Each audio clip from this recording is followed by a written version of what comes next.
حالات ہیں ان کے بارے میں میں آپ سے ضروری بات کرنا چاہتا ہوں۔ میرے بھائیوں اور بہنوں، آج جو ہم نے فیصلے کیے ہیں ان کے دو مقاصد ہیں۔ پہلا بنیادی مقصد یہ ہے کہ پاکستان کے عوام کو یعنی آپ کو ہم مشکلات سے نجات دلانے کی پرخلوص کوشش کریں، اور جو آپ کے اوپر مہنگائی کا بوجھ آن پڑا ہے اس حوالے سے ان اقدامات کے نتیجے میں کچھ آسودگی اور ریلیف آپ کو مہیا کی جائے۔ اس کے علاوہ جو دوسرا مقصد ہے کہ اس معیشت کو جسے پچھلی حکومت نے اپنی ناتجربہ کاری اور کرپشن، میں یہ لفظ اس لیے استعمال کر رہا ہوں کہ میں حقیقی طور پر جانتا ہوں کہ پچھلی حکومت کے دور میں بدترین کرپشن ہوئی ہے، اور اس حوالے سے ان کی جو تاخیری جو حرکات تھیں، تاخیری جو حربے تھے، ان تمام حوالوں سے جو معیشت دیوالیہ ہونے جا رہی تھی، ان اقدامات کے نتیجے میں انشاءاللہ پاکستان اب دیوالیہ پن سے نکل آئے گا اللہ تعالیٰ کے فضل و کرم سے۔ اور اس کے علاوہ پاکستان کی معیشت کو مستحکم کرنا اور آپ کی شبانہ روز محنت کے نتیجے میں اس ملک کے اندر خوشحالی کا ایک انقلاب لانا، یہ لفاظی نہیں ہے، میرے دل کی آواز ہے اور آپ کے دل کی آواز ہے، اور انشاءاللہ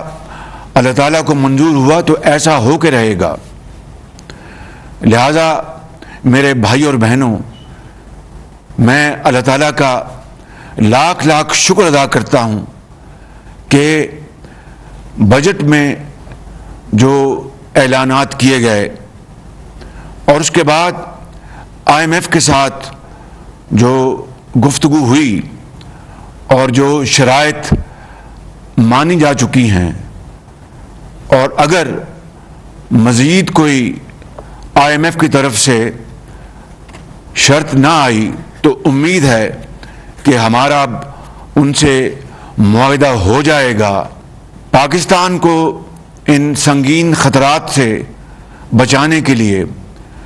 یہ قومی اتحادی حکومت کے تمام زعماء نے مل کر مشاورت کر کے اللہ تعالیٰ کا نام لے کر بڑے جرأتمندانہ فیصلے کیے، جس سے یقیناً شارٹ ٹرم میں مشکلات پیش آئیں گی، لیکن ان فیصلوں کے نتیجے میں ہم انشاءاللہ نہ صرف ان مشکلات سے نکل آئیں گے بلکہ پاکستان قائد اعظم کی منزل پر رواں دواں ہوگا۔ اس کے لیے میں آپ سے درخواست کروں گا کہ ہم سب کو، پوری قوم کو اللہ تعالیٰ کے حضور سجدہ شکر بجا لانا چاہیے۔ میرے بزرگوں، بھائیوں اور بہنوں، حکومت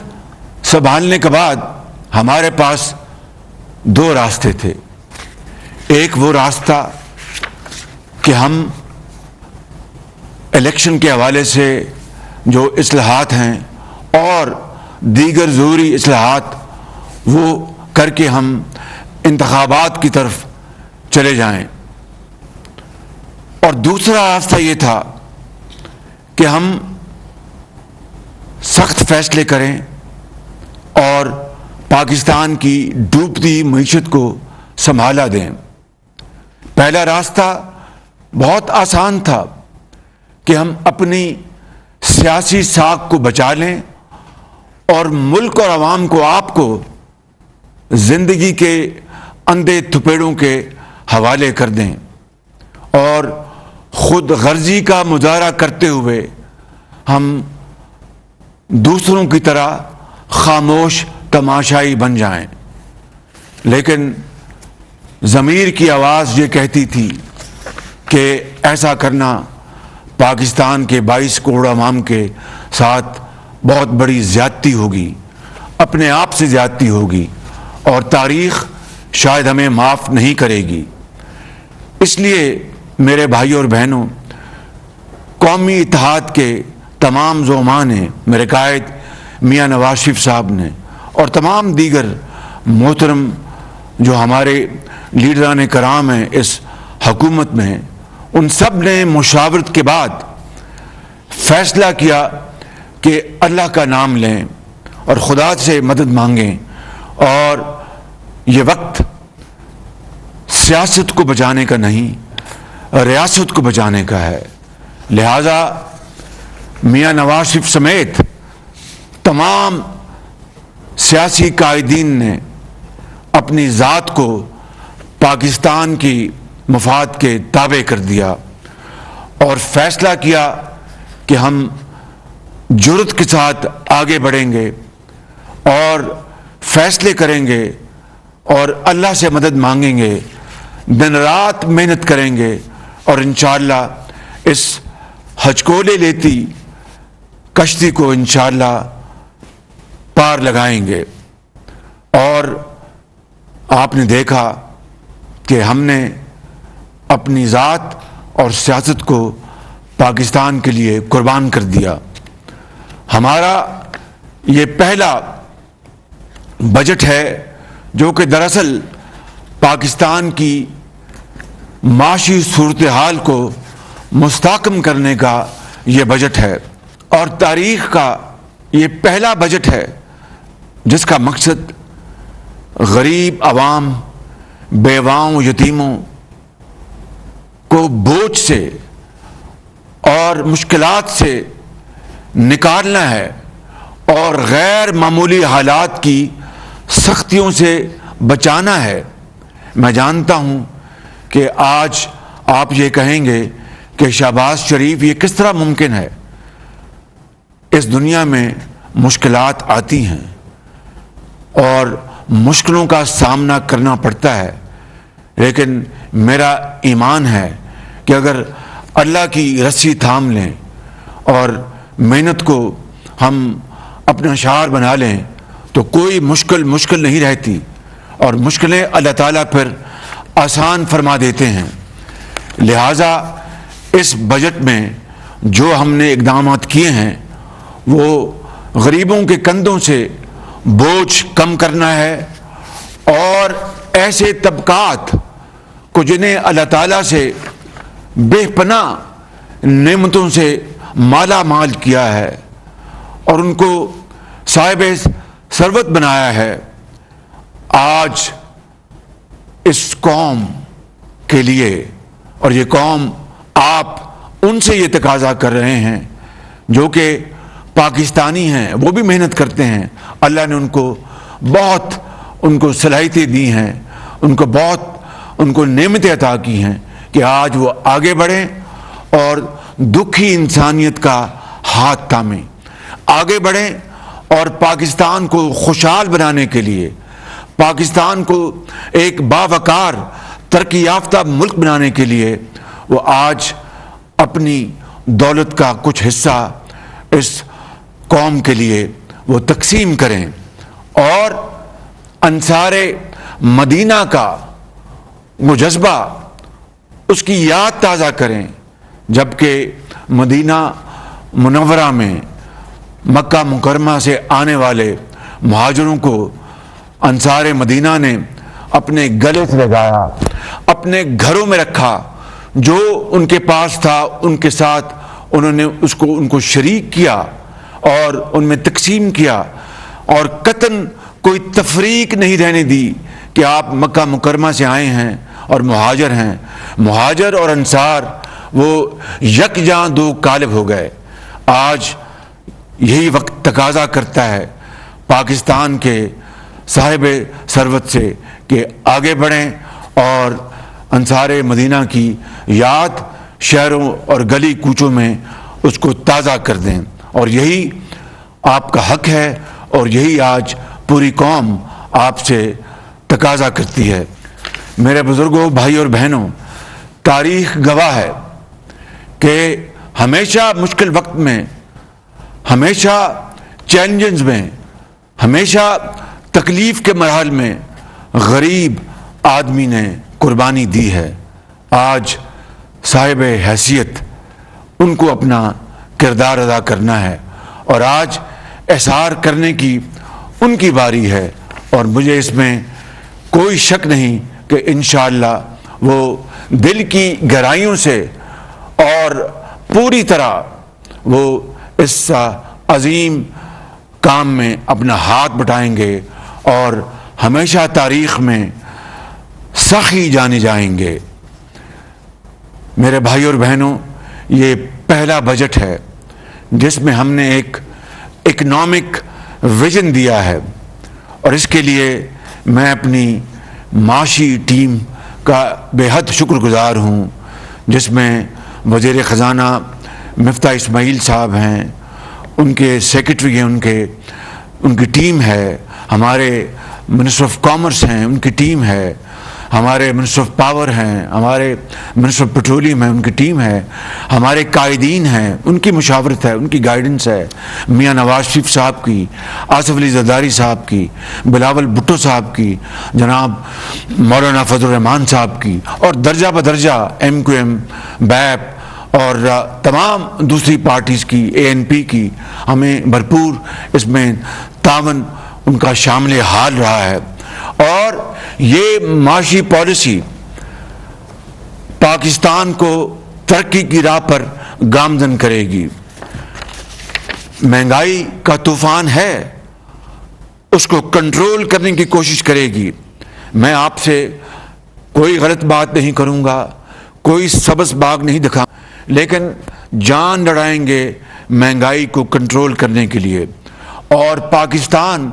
معاشی خود مختاری کی طرف انشاءاللہ آگے بڑھے گا۔ اور یہ جو آج ابھی میں فیصلے آپ کے سامنے رکھوں گا، اس کے نتیجے میں آپ دیکھیں گے کہ وہ خواب جس کے لیے پاکستان مارج وجود میں آیا، وہ عظیم قربانیاں جس کے لیے لاکھوں مسلمانوں نے حضرت قائد اعظم کی عظیم قیادت میں انہوں نے اپنی جانوں کا نذرانہ پیش کیا، لاکھوں مسلمانوں نے ہندوستان میں اپنے گھر بار کو چھوڑا، اور اس زمانے میں کروڑوں روپے کی جائیدادیں وہاں پر چھوڑ دی اور پاکستان آئے۔ یہ آنکھوں میں یہ خواب بسائے کہ پاکستان ایک ایسا خطہ ہوگا، خدا داد ملک پاکستان، جہاں پر ہر ایک کو بلا امتیاز، کوئی غریب ہے یا امیر ہے، کوئی تانگے بان ہے یا دکاندار ہے، کوئی افسر ہے یا کاروباری ہے، کوئی استاد ہے، کوئی لائر ہے، کوئی مزدور ہے، کوئی حاری ہے، اس کو اور اس کے بچوں کو محنت کے بل بوتے پر معاشرے میں ترقی کا موقع ملے گا۔ میرٹ اور محنت، امانت اور دیانت سکہ رائج الوقت ہوگا، لیکن میرے بھائی اور بہنوں، مجھ سمیت سب اس میں شامل ہیں کہ 75 سال گزرنے کے باوجود ابھی تک وہ خواب شرمندہ تعبیر نہیں ہو سکا۔ لیکن اس کا مطلب یہ نہیں ہے کہ ہم اب روتے دھوتے رہیں، اس کا مطلب یہ نہیں ہے کہ اب ہم ماتم کریں، اس کا مطلب یہ نہیں ہے کہ ہم ہمت ہار جائیں، اس کا مطلب یہ ہے کہ ہم اٹھیں، اللہ کا نام لیں، اور یکسوئی، یگانگت اور اتفاق کے ساتھ تمام طبقات، سب اداروں کو مل کر، فرد ہو یا کوئی جماعت ہو، چاہے ایک شخص ہو یا پورا معاشرہ ہو، ہم سب کو مل کر اگر ہم یہ فیصلہ کر لیں کہ ہم نے اپنی تقدیر بدلنی ہے، تو خدائے بزرگ و برتر کو گواہ بنا کر کہتا ہوں کہ یہ انشاءاللہ خواب پورا ہوگا اور بہت جلد ہوگا۔ لیکن اس کے لیے جس طرح میں نے ابھی عرض کی ہے، قربانی دینی پڑے گی، اظہار کا جذبہ ہوگا، انصار مدینہ کی یاد تازہ کرنی ہوگی، اور سب کو روکھی سوکھی مل کر کھانی ہوگی، کیونکہ مشکل کے بعد آسانی آتی ہے۔ کبھی پھول کانٹوں کے بغیر پیدا نہیں ہوتا، ایک کانٹوں بھرا سفر سے گزرنا ہوگا، پھر انشاءاللہ راحت بھی آئے گی اور منزل بھی ملے گی، اور پاکستان اللہ تعالیٰ کے فضل و کرم سے اپنا کھویا ہوا مقام ضرور حاصل کرے گا۔ لیکن شرط اول یہ ہے کہ محنت محنت اور محنت۔ لہٰذا میں آج اپنے صاحب ثروت افراد کو، بزرگوں کو، نوجوانوں کو، بھائیوں کو، بہنوں کو، میں ان کے اس جذبہ اخلاص پر سلام پیش کرتا ہوں، اور آج سخاوت کے حوالے سے ان کے اس کردار پر میں ان کو مبارکباد پیش کرتا ہوں کہ اس غیر معمولی حالات میں وہ احساس کرتے ہوئے اور صدق کے دل کے ساتھ آگے بڑھیں گے، اس غریب قوم کی تقدیر بدلنے کے لیے جو وسائل مہیا کریں گے، تو یہ قوم ہمیشہ اس بہت اعلیٰ مثال کو یاد رکھے گی۔ اس کے لیے آج یہ فیصلہ کیا گیا ہے کہ بڑی صنعتوں پر فی الحال 10% سپر ٹیکس یعنی پاورٹی ایلیویشن ٹیکس، مطلب کہنے کا ہے کہ غربت کو، میں ختم کا لفظ استعمال نہیں کر رہا، غربت کو کم کرنے کا ہم ٹیکس لگا رہے ہیں صاحب حیثیت لوگوں کے اوپر، ان کی جو صنعتیں ہیں، ان کے جو شعبے ہیں، اور ان میں یہ شعبے شامل ہیں: سیمنٹ، سٹیل، چینی کی industry, sugar industry, oil and gas, fertiliser, LNG terminal, textile, banks, banking industry, automobile industry جو گاڑیاں بناتی ہیں، اور سگریٹ مینوفیکچرنگ انڈسٹری۔ اور سگریٹ تو ویسے بھی صحت کے لیے انتہائی مضر ہے، یہ آپ سب اچھی طرح جانتے ہیں، لیکن اس صنعت میں بھی 60% جو فارمل سیکٹر ہے وہ جو ٹیکس دیتا ہے وہ پوری قوم کے سامنے ہے، لیکن جو 40% فارمل سیکٹر ہے وہ ٹیکس نیٹ میں نہیں ہے۔ اور یہ کس کی غلطی ہے؟ یہ اسٹیٹ آف پاکستان کی، وہ ادارے جو اس کام کے لیے ہیں کہ وہ ٹیکس حاصل کریں اور ان امیر لوگوں سے ٹیکس لے کے غریبوں، بیوگان، یتیموں کے حوالے کریں، ان کا حق آواز اٹھانے سے پہلے ان کی جھولی میں ڈال دیں۔ وہ سفید پوش لوگ جو زندگی ان کے اوپر تنگ ہے لیکن کسی کے آگے ہاتھ نہیں پھیلاتے، وہ کسی کے آگے وہ اپیل نہیں کرتے، ان کی جھولی میں ریاست کا کام ہے کہ ٹیکس لے کر ان کی جھولی میں ڈالیں۔ مگر یہ بڑے بڑے جو ٹیکس جو ایویڈ کرتے ہیں، 40% صرف سگریٹ مینوفیکچرنگ انڈسٹری میں ہے، اربوں روپے۔ میرا آپ سے وعدہ ہے کہ میں راتوں کو جاگوں گا انشاءاللہ، اور اپنے حلیف جماعتوں کی مشاورت سے اور جو متعلقہ ادارے ہیں ان کے ساتھ مل کر ایسی پالیسی بنائیں گے انشاءاللہ کہ جہاں جہاں ٹیکس کی ایویژن ہوتی ہے، تبھی پاکستان آج غریب ڈیولپنگ ملک کہلاتا ہے، تبھی پاکستان آج تک اپنے پاؤں پہ نہیں کھڑا ہو سکا۔ اگر آپ کو میں ایک تخمینہ دوں تو تقریباً ایک یہ رف ایسٹیمیٹ ہے کہ 2000 ارب روپیہ سال کا جو ٹیکس ہے مختلف مدات میں وہ غائب ہو جاتا ہے۔ یہ جو اسٹیٹ کے جو آرگنز ہیں، جن کی ذمہ داریاں ہیں، وزیر اعظم سے لے کر تمام جو وفاق کے ادارے، تمام جو صوبوں کے ادارے، ان سب کی یہ ایک اجتماعی ذمہ داری ہے جس میں ہم آج تک ناکام رہے کہ وہ پیسہ ٹیکس لگا ہے مگر ٹیکس نہیں ملتا، کہ وہ پیسہ وہ قومی خزانے میں آئے اور غریب آدمی کا پیٹ بھرے. یہ ہے وہ فلسفہ جس کے اوپر آج وہ قومیں جو جرأت کے ساتھ آگے بڑھیں، آج وہ آسمانوں سے باتیں کر رہی ہیں. It is never too late. انشاءاللہ میرا ارادہ ہے کہ بجٹ کے فوراً بعد میں نے ٹیمیں بنا دی ہیں اور یہ ٹیکس کی کلیکشن کے لیے انشاءاللہ جو کچھ بھی ہوا حد المقدور ہم کوشش کریں گے، چاہے وہ منسٹری آف فائنینس ہے، چاہے وہ FBR ہے، چاہے وہ کامرس ہے، چاہے وہ ایکسائز اینڈ ٹیکسیشن ہے. اس کے لیے تمام جو ہمارے آئینی ادارے ہیں ان سے مدد لی جائے گی. تمام جدید جو ٹیکنالوجی ہے، تمام جدید جو ڈیجیٹل جو ہمارے پاس ٹولز ہیں ان کو ہم بروئے کار لائیں گے. اس کے علاوہ کیمیکلز اور بیوریجز کے اوپر بھی یہ 10% ٹیکس لگایا گیا ہے عام آدمی کو ٹیکس سے بوجھ سے بچانے کے لیے. اور اس سارے ٹیکس میکنزم کا مقصد کیا ہے کہ جن کو اللہ تعالیٰ نے نعمتوں سے نوازا ہے، چاہے وہ ایک فرد ہے یا ایک جماعت ہے، چاہے وہ ایک انڈیویجول ہے یا ایک کارخانہ ہے یا ایک شعبہ ہے، ان سے ان کے رزق حلال سے ٹیکس لے کر اور وہ پیسہ آپ کے حوالے کیا جائے. تعلیم، علاج، آپ کی سڑکیں، آپ کے اسکول، ہسپتال، دوائیاں، آپ کی جو ایجوکیشن ہے، اسکلڈ ایجوکیشن، آپ کی IT لیڈ اسکلز آپ کی، اور قوم کو مزید توانا بنانے کے لیے جو ہمیں وسائل چاہیے وہ اس سے جمع ہوں گے. اٹ از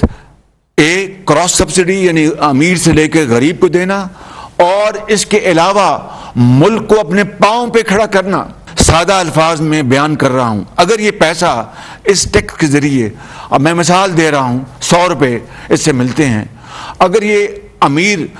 لوگ جو ہمارے بھائی ہیں اور بڑے قابل احترام ہیں ان سے لے کر اگر ہم جو ہماری اشد ضروریات ہیں ان کے اوپر استعمال نہیں کریں گے تو پھر ہمیں قرض لینا پڑے گا. That is what we call economic stability. That is what we call our economic freedom.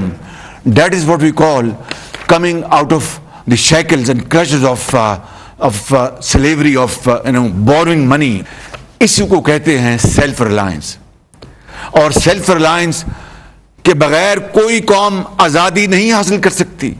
آج ہم ایک آزاد مملکت، خداداد ملک پاکستان ہیں، کوئی شک نہیں، اور اللہ تعالیٰ نے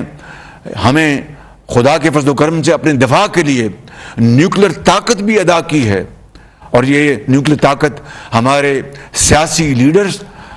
جس میں ذوالفقار علی بھٹو صاحب سے ابتدا ہوئی اور نواز شریف کی حکومت میں میاں نواز شریف کو اللہ تعالیٰ نے یہ موقع عطا کیا کہ پاکستان کو نیوکلیر طاقت بنا دیا. مگر اس میں باقی سب ادارے شامل ہیں، عوام کا پیسہ شامل ہے، افواج پاکستان شامل ہیں، اور مختلف اوقات میں ہمارے سائنسدانوں کی ان کی بڑی زبردست کنٹریبیوشن ہے. لیکن نیوکلیر طاقت ہونے کے باوجود ہم معاشی طور پر